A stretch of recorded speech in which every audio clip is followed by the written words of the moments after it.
Nós somos fortes. Nós construímos. Inovamos. E abrimos novas fronteiras. Mas agora a humanidade está sob ameaça.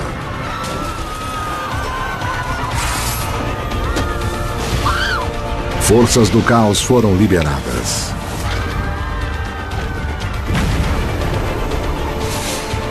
Elas nos colocarão à beira da extinção.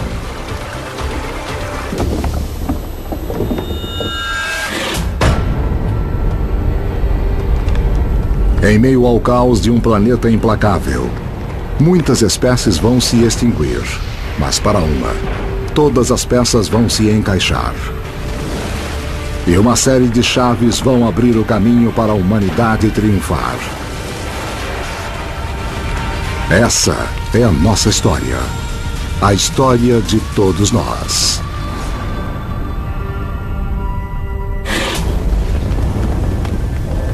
Norte da China, 1215 d.C.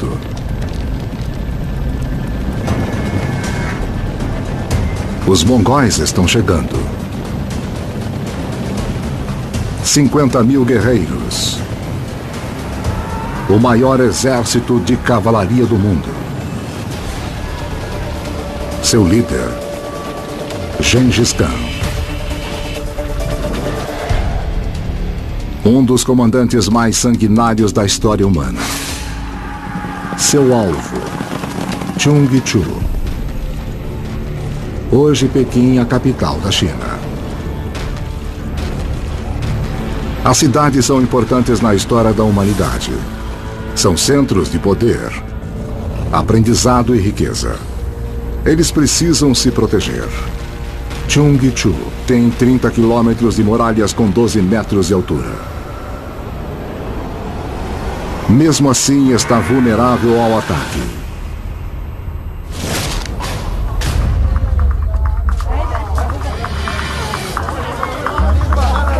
Meio milhão de pessoas vivem em Chungchu. Agora a batalha pelo futuro da humanidade será travada entre os habitantes da cidade e os nômades.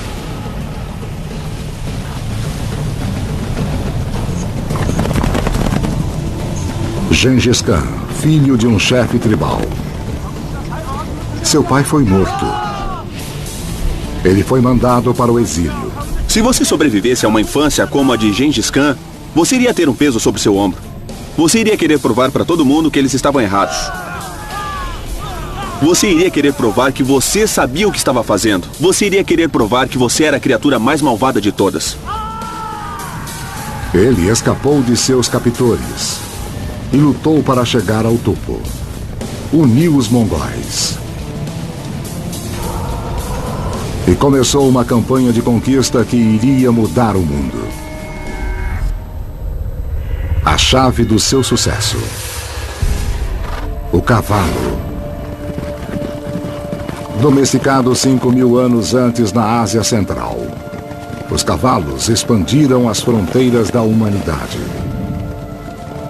Os mongóis podiam viajar 480 quilômetros por dia. Usar o cavalo na guerra abre uma nova oportunidade para a humanidade. Se voltarmos à luta dos mongóis contra os chineses, o que vemos é a primeira viagem pontual na história, que sem dúvida irá nos levar ao tanque. E essa viagem são com cavalos. Os mongóis começavam a montar aos 3 anos. Eles aprendiam a cavalgar sem usar rédeas. Quando eles encontravam homens a pé, para os mongóis esses homens eram como ovelhas. Você podia assustá-los e eles corriam. Eles podiam atirar a todo galope. Foi a primeira versão da Guerra Relâmpago. Eles eram capazes de entrar em um lugar, de causar danos, e então desaparecer antes que alguém soubesse o que os atingiu. O Império Mongol e as duas guerras mundiais claramente marcaram uma tendência na história da humanidade, a violência. Nenhum exército tinha viajado tão longe e tão rápido até a Segunda Guerra Mundial.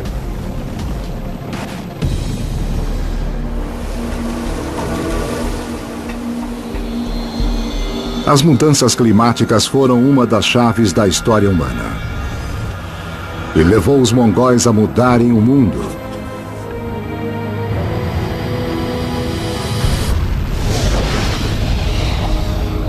A 150 milhões de quilômetros da Terra, uma onda de atividade solar.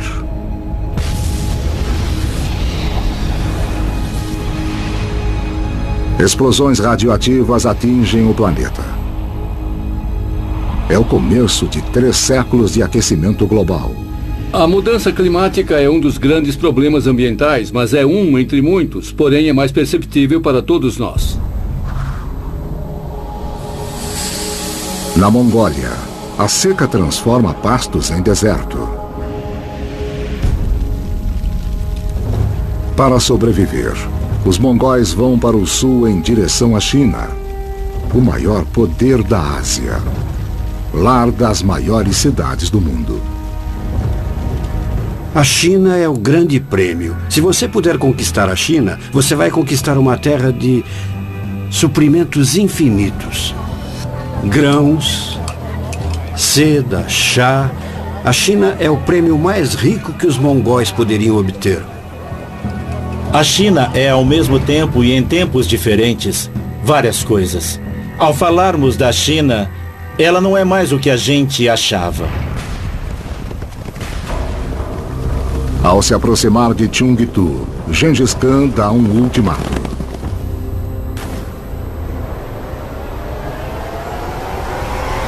Se render ou morrer. A crueldade mongol é legendária. Prisioneiros são decapitados. São feitas torres de crânios humanos. Crianças são massacradas. Eu imagino alguém olhando da cidade, olhando sobre a muralha, aquela multidão enorme de mongóis vindo na sua direção. Eu acho que imediatamente você se perguntaria: por que eu ainda estou nessa cidade? Eu preciso ir embora ou eu vou morrer?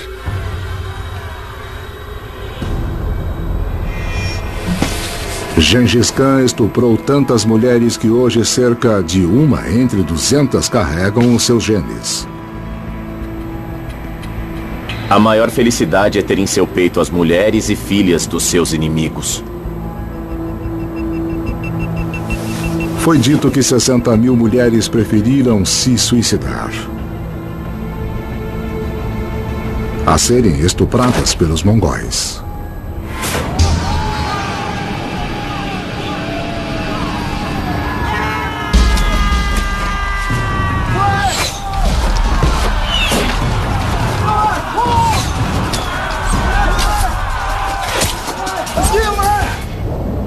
Seus cavalos levavam os mongóis até os portões das cidades, só até ali.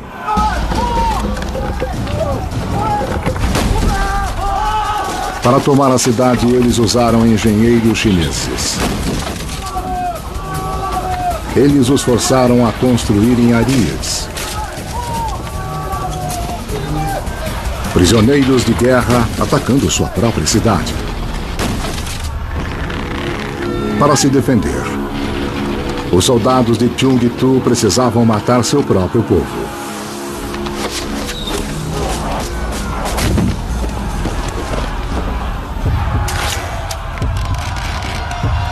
Se o portão quebrasse, a cidade caía.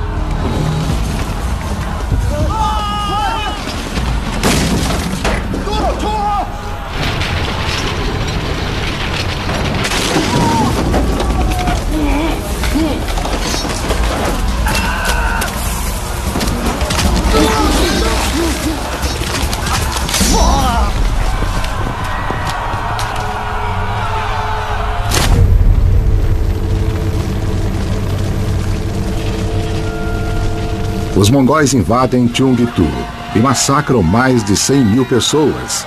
Daí ateiam fogo à cidade. Os mongóis eram uma força militar inacreditável. Se eles tinham um alvo que queriam tomar, nada ficava em seu caminho. Uma testemunha ocular relata: a terra estava cheia de gordura humana. Em sua época, dizem que Gengis Khan foi responsável pela morte de 40 milhões de pessoas. Tanto quanto Adolf Hitler. Em 25 anos, ele conquistou mais terras do que Roma em 400 anos. 16 milhões de quilômetros quadrados. Até agora, o maior império da história humana. O segredo do seu sucesso: comunicação.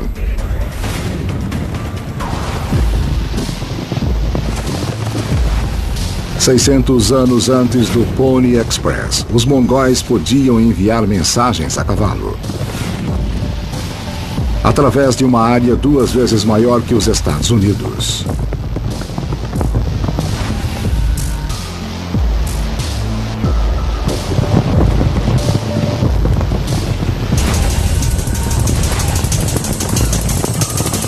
A cada 50 quilômetros havia um posto com 400 cavalos.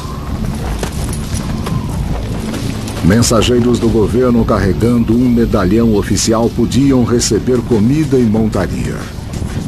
Foi o primeiro posto do mundo. Como resultado das conquistas de Gengis Khan, pela primeira vez na história, pode-se viajar com segurança de uma ponta do mundo até a outra.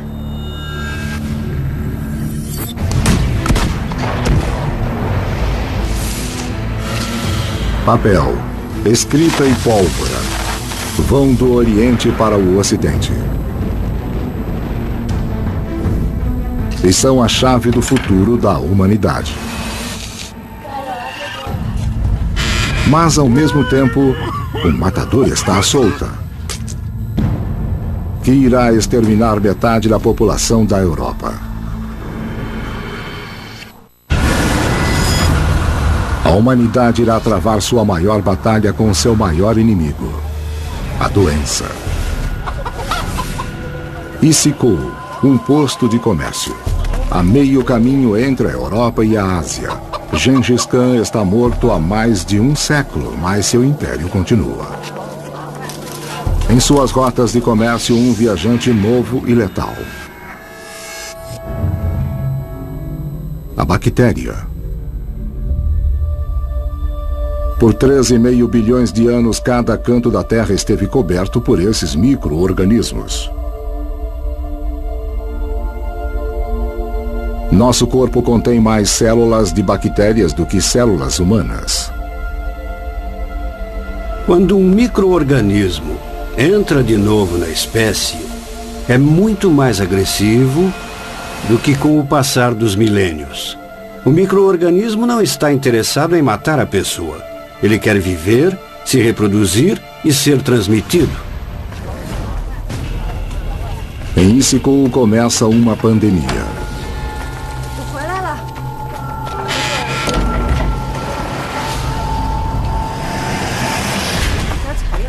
Uma das primeiras vítimas registradas é Kutluk. Casado, cristão, morrendo. Os remédios caseiros de sua esposa não funcionam.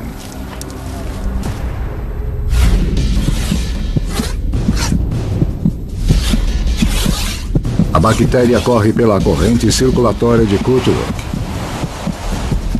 Elas dominam seu sistema imunológico e se alastram implacavelmente, deformando e inchando suas glândulas.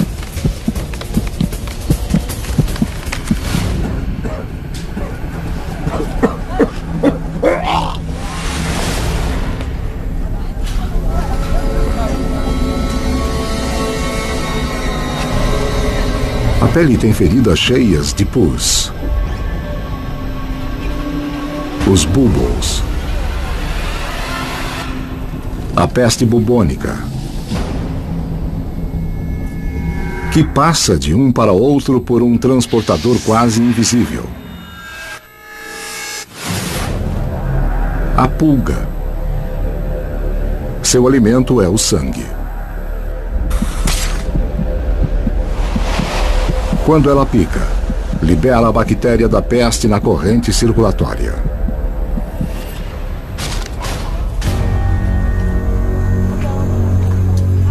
A esposa de Cthulhu não sabe disso. Mas ela também foi picada.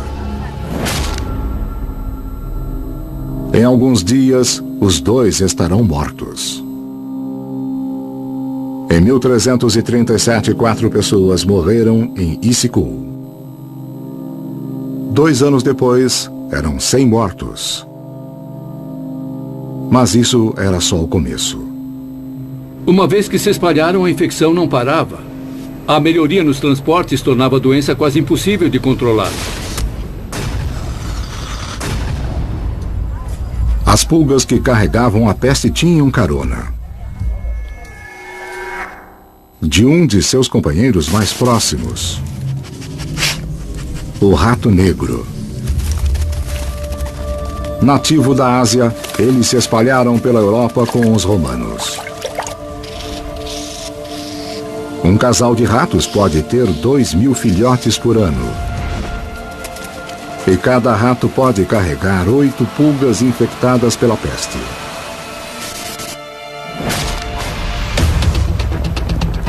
Os ratos negros infestaram a carga que era levada pelas rotas comerciais dos mongóis. De Issyk-Kul, a peste se alastrou ao leste da China e foi para o ocidente, em direção à Europa.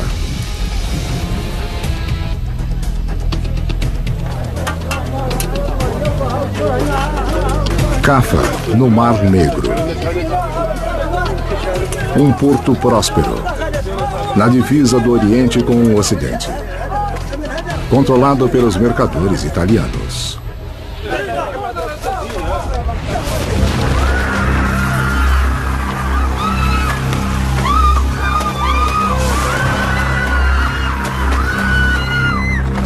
Um homem é tido como responsável por levar a peste para a Europa. Um descendente de Gengis Khan. Jenny Bag.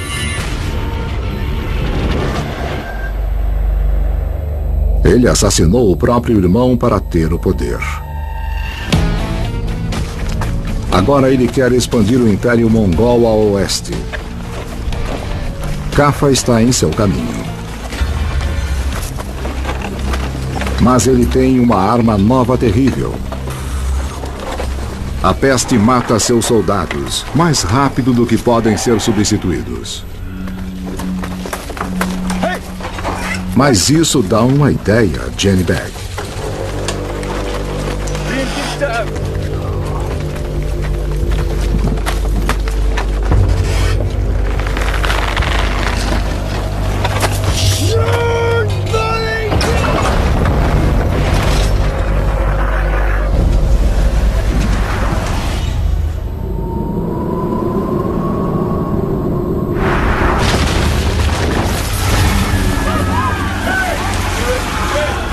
Seus homens mortos serviriam de munição. Sitiam a cidade de Cafa, então seus invasores, que são os mongóis, começam a adoecer. E ao invés de se retirarem, eles atiram os cadáveres na cidade. E as pessoas da cidade começam a ficar doentes.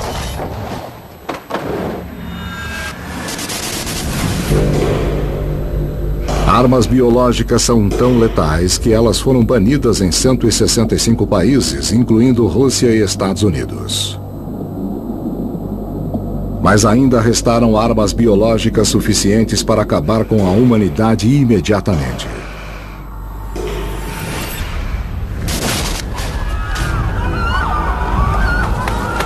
Ninguém tinha usado armas biológicas como Jenny Bag.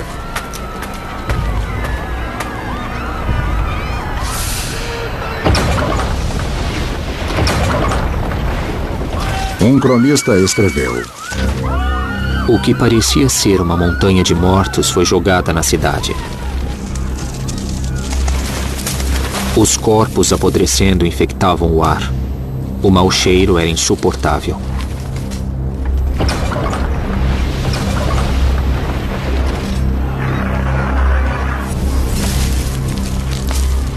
Não existe arma que seja tão terrível quanto a que é usada na guerra biológica. Você não pode ver os germes, você não pode ver a doença e não pode fazer nada para ficar imune a ela. Os habitantes de Cafa tentam se livrar da peste e vão para a Europa. Eles não fazem ideia de que estão levando a doença com eles. A peste em direção do continente com a maior densidade populacional do mundo. Siena, Itália. 1348. Uma família se tranca em casa, esperando deixar a doença lá fora. O pai escreve um relato, um dos poucos registros encontrados. Quando começa a invasão da Europa. Foi uma coisa cruel e horrível. Eu não sei como começar a contar sobre seu caminho brutal e sem piedade. A batalha pela sobrevivência da humanidade tinha começado. A humanidade está frente a uma batalha contra a extinção. Em Siena, Itália, 6 meses depois da peste invadir a Europa. Milhares estão mortos.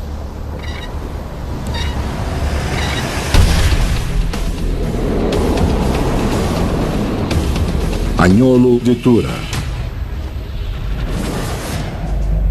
Um homem de negócios local, o cronista da cidade.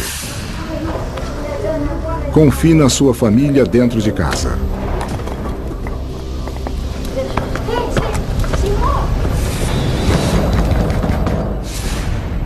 Para que o assassino lá de fora não entre.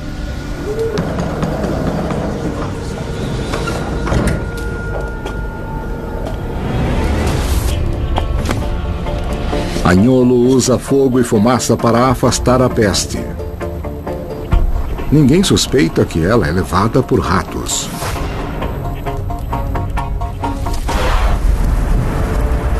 A peste leva 10 anos para atravessar a Ásia, movendo-se lentamente de cidade em cidade.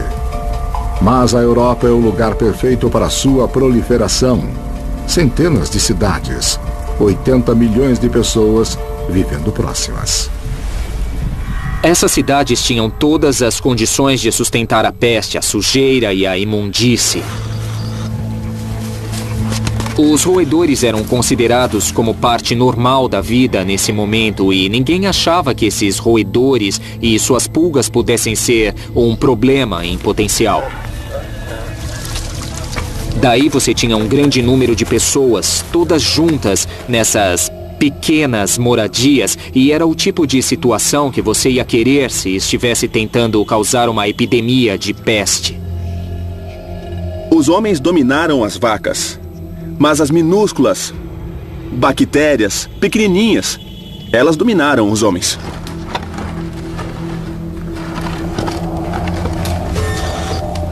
A peste entrou no lar de Agnolo. Infectou sua esposa, Nicoluccia. Se você nunca viu a peste bubônica, é muito grotesco. Forma-se uma grande pústula roxa. Cria um trauma psicológico, um estrago, um medo incrível. Agnolo tenta qualquer coisa, tudo o que podia. Vomite regularmente aos primeiros sinais de doença. Beba um copo de sua urina 2 vezes por dia. Agora eu gostaria de falar sobre o valor que o pânico pode ter na sociedade. Aplique um unguento no bulbo feito de mel, ovo e óleo de escorpião para retirar o veneno. Aplique morcegos. Finalmente, o doutor em peste. Seu capuz cheio de ervas para proteção. Seu tratamento: drenar a doença para fora da vítima.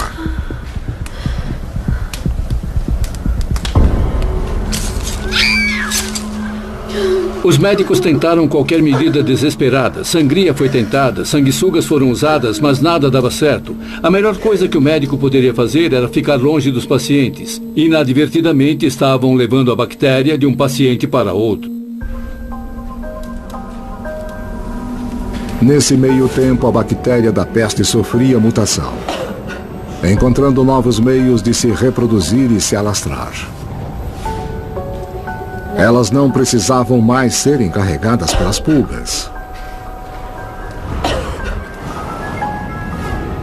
Eram levadas pelo ar.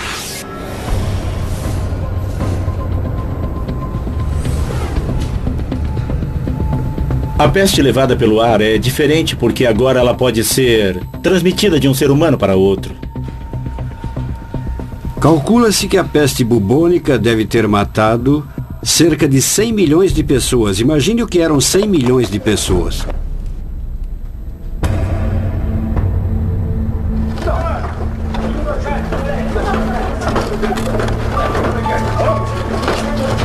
Em 6 meses, 31 mil pessoas, 60% de Siena, foram dizimadas.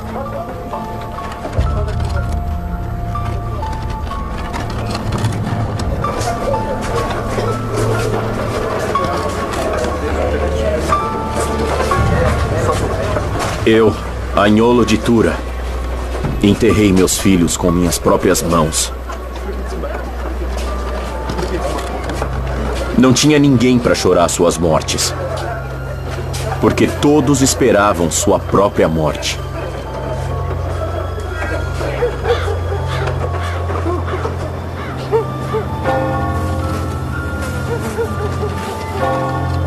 Tantos morreram que se acreditava que seria o fim do mundo.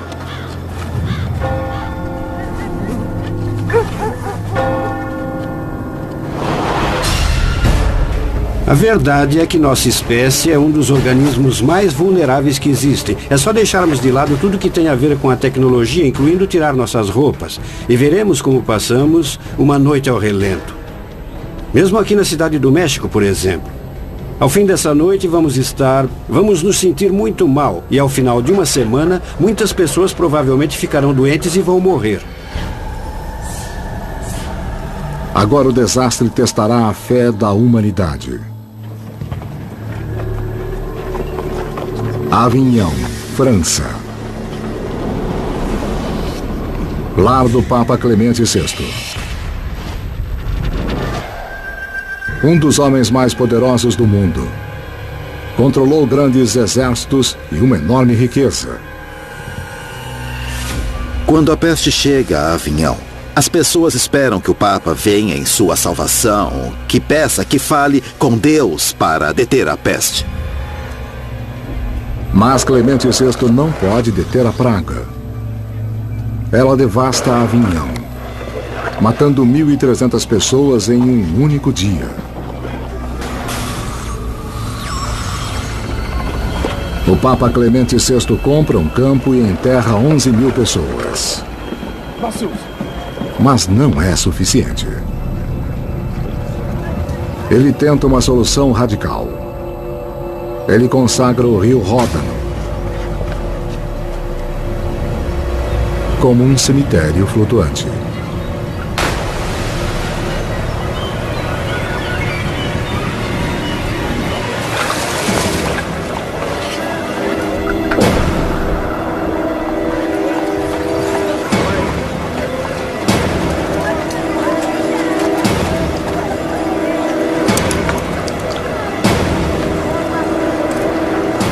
Com os corpos flutuando no rio Ródano, as pessoas percebem que o Papa não pode fazer nada por elas. Ou Deus não está ouvindo, ou pior. O medo e a perda se transformam em raiva. O povo quer culpar alguém. Em toda a Europa, a caçada começou. Querem um bode expiatório. 1349. A peste devasta a Europa. A humanidade está fraca e irracional.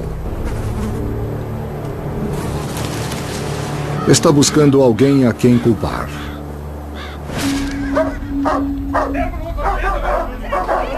Estrasburgo, Alemanha.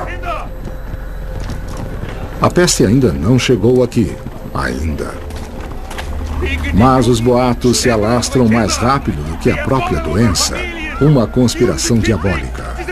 Dizem que os judeus estão envenenando a água potável. Era a Idade Média antes da Revolução Científica e do método científico. Era um mundo cheio de superstições, raiva, confusão e, infelizmente, tudo isso levava ao preconceito.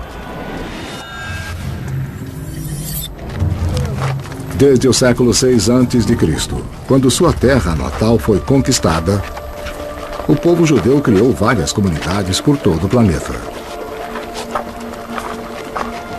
Hoje, 26 países têm uma população de mais de 10 mil judeus.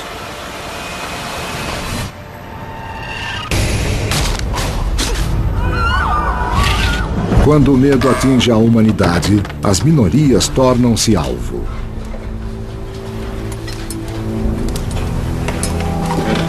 As autoridades de Estrasburgo tentam proteger os judeus colocando guardas em suas ruas.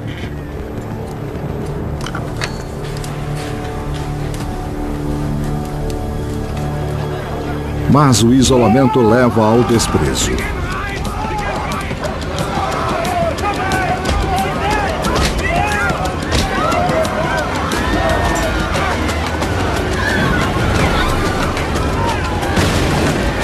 A multidão faz a lei com suas próprias mãos. –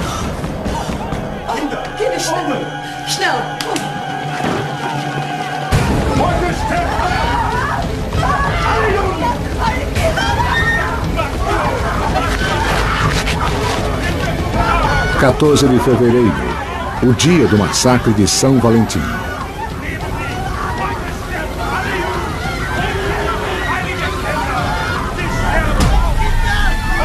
Os judeus de Estrasburgo podem escolher se converter ou morrer.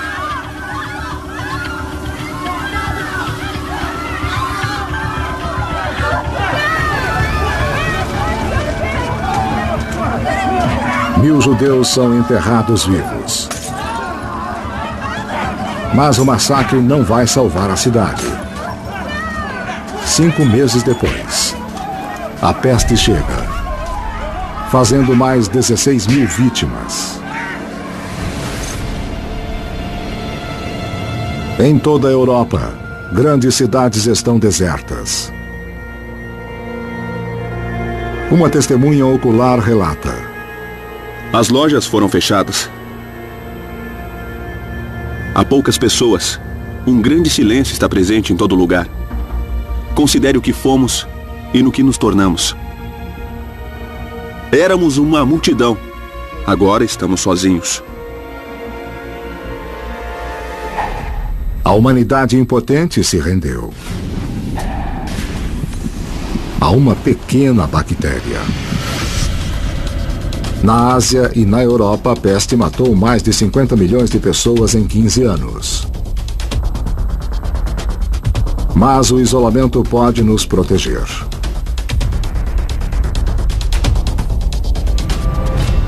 O Oceano Atlântico impediu que a peste chegasse às Américas.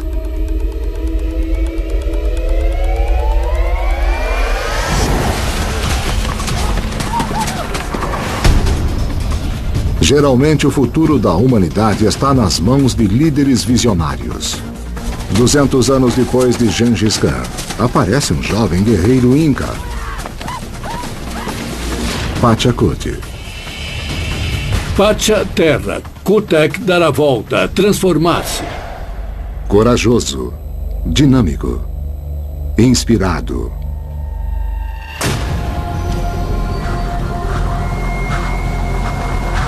A visão do Deus do Sol em uma batalha poderosa que iria criar o Império dos Incas.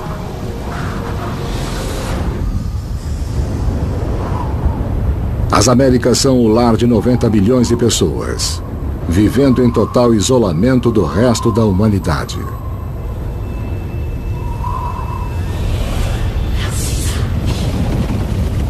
Nesse mundo novo não há cavalos. Eles foram caçados até a extinção. Não há ferramentas de ferro, nem veículos com rodas.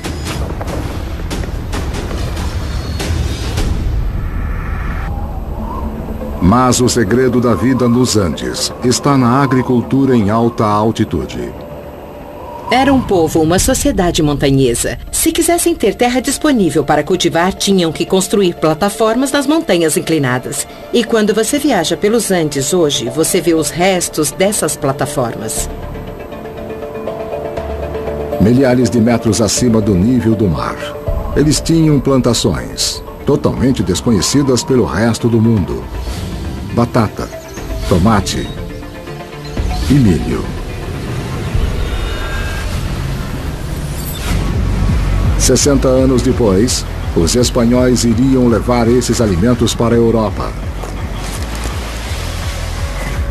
Um momento chave que irá moldar a dieta da humanidade hoje em dia. Mas a riqueza de suas terras tornaram os Incas um alvo. Eles tinham seu território e precisavam defendê-lo. Pachacuti tinha que lutar contra o inimigo feroz.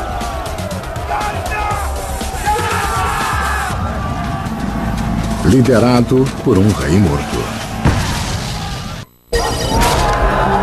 A história da humanidade é moldada por homens predestinados.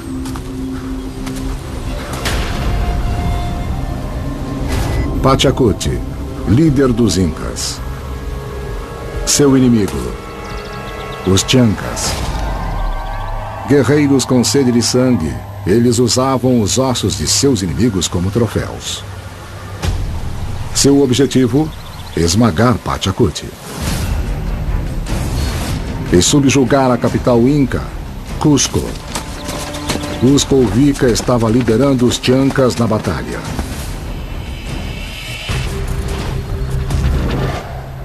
Poderoso, impiedoso e morto. Em vida, ele iniciou o reinado Chanca de terror. Na morte, ele fala através de seus sacerdotes. Nos Andes, os ancestrais estão muito mais presentes na vida das pessoas. E os mais importantes são mumificados. Muito antes dos egípcios, o povo da América do Sul preservava seus mortos.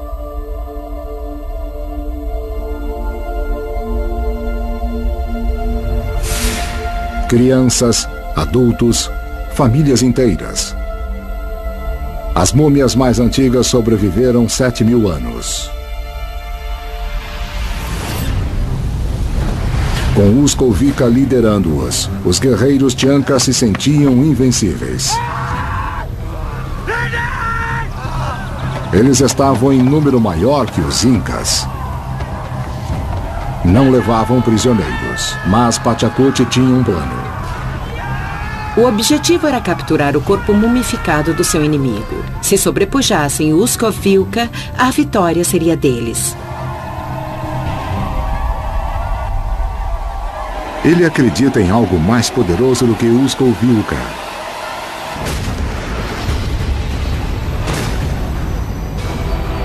Int, o deus do sol. O deus mais importante da mitologia inca.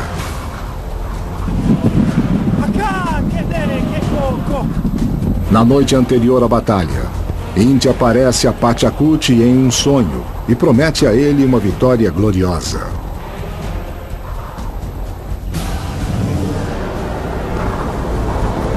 O pai de Pachacute foi embora. Seu irmão foi embora. Ele escolheu ficar e liderar os Incas na batalha. Você está prestes a provar a seus homens, servindo de exemplo, dizendo: querem saber? Eu posso morrer hoje. Mas tudo bem, porque eu nasci para fazer isso. Eu garanto que um verdadeiro líder que entrou em combate se sentiu desse jeito.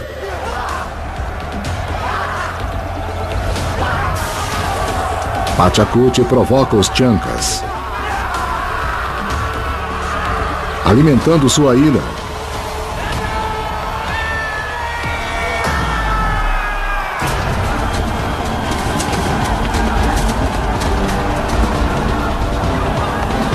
Ele segura seus homens. Mantenha disciplina. Até que eles disparam uma saraivada de pedras.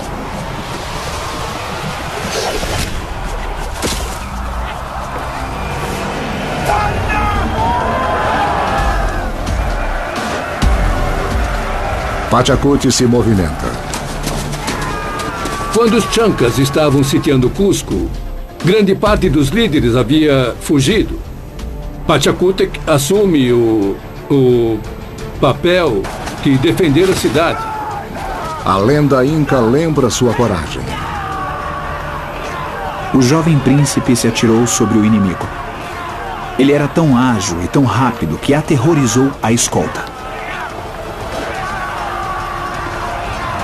Como precisavam multiplicar seu exército e não tinham como fazê-lo, eles juntaram umas pedras e as disfarçaram de guerreiros.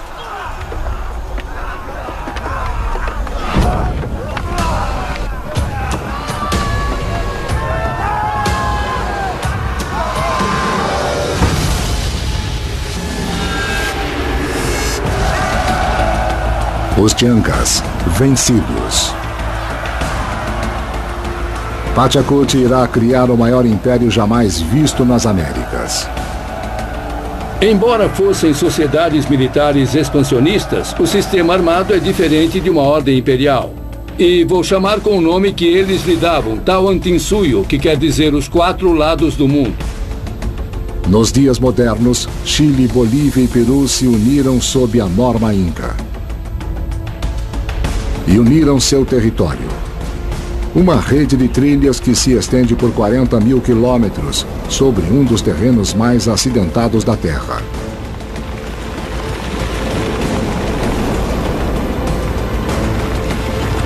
No final da trilha, vemos Machu Picchu, o palácio de Pachacute sob as nuvens. Desconhecido para o resto da humanidade. Mas o isolamento das Américas está chegando ao fim.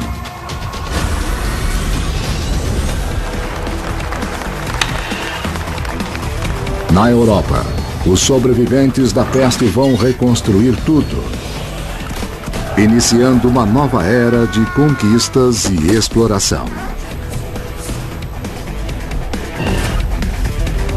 que irá levá-los a descobrir o novo mundo.